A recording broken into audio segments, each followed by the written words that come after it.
He's the Vice President of McAllen Construction in McAllen, Texas. His firm is a small family-owned and operated business with 133 employees and annual revenues of around $18 to $20 million. Mr. Pebley is testifying on behalf of the Associated General Contractors, which is the largest and oldest national construction trade association in the United States. Sir, you will have 5 minutes to make your statement.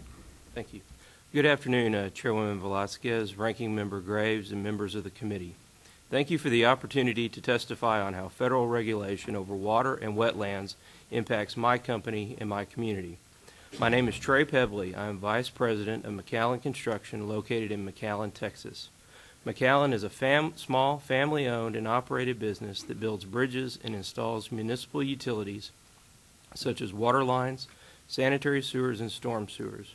We have 133 employees and annual revenues of around $20 million. I am an active member of the Associated General Contractors of America, on whose behalf I am pleased to represent today and serve in a leadership role on AGC's Environmental Network Steering Committee. AGC is the largest and oldest national construction trade association in the United States, representing more than 33,000 firms. AGC members are engaged in the construction of private and public facilities and are a major contributor to employment, gross domestic product, and manufacturing. I am also an elected trustee to the McAllen Public Utilities Board. This is an at-large position that oversees water and wastewater infrastructure and management in my community. As an elected official and a public steward, water quality is very important to me. In my position, I am challenged to make decisions about how to best protect water quality and the health and welfare of our citizens. And because our resources are limited, I must also make sure the projects we fund are done in a timely and cost-effective manner.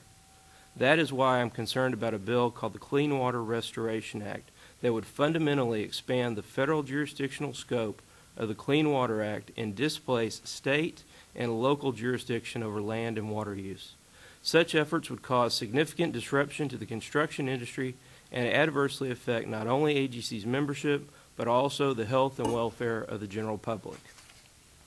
Construction projects that lie in waters of the United States within the meaning of the Clean Water Act require federal discharge permits that are both costly and time-consuming to obtain. Many of our projects require permits and have been delayed while we waited for the Corps' district office to issue them. These delays have cost us money. As delays and costs increase, as they will under the proposal, some construction projects will inevitably go unbuilt. In my line of work, this means impeding water supply and wastewater treatment projects that are vital to improving public health and welfare and fixing our aging infrastructure. Other AGC members build highway and transit infrastructure, repair dams, construct flood control projects, and renovate schools, among many other things. Any delay in these types of projects deprives the general public of the benefits they would derive from them. Today, my industry faces a lot of uncertainty regarding whether any one project lies in waters of the United States and requires a permit because the exact meaning of that term continues to be in debate. It can take a lot of time and effort just for the Corps and EPA to make a jurisdictional determination to see if a permit is even needed. Contractors and property owners alike have a right to predictability and consistency in the application of law and need fair notice of what activities are regulated. As the operators of construction sites, both property owners and their construction contractors risk civil and criminal penalties for failure to obtain a necessary permit.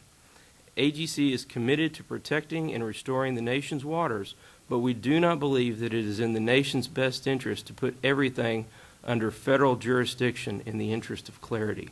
The Clean Water Restoration Act would do just that, make everything federal. As a result, any activity affecting any wet area in the United States would be subject to federal regulation. We think this goes too far. So do state and local governments that have long assumed primary responsibility for land and water use.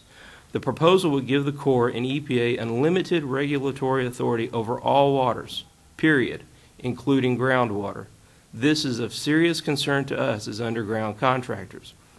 Under this expansion, contractors, especially underground contractors like myself, would continually face the threat of legal liability for unforeseen and unpreventable encounters with groundwater. Every trenching operation, perhaps every hole dug in America, would require a permit to avoid risk of violation.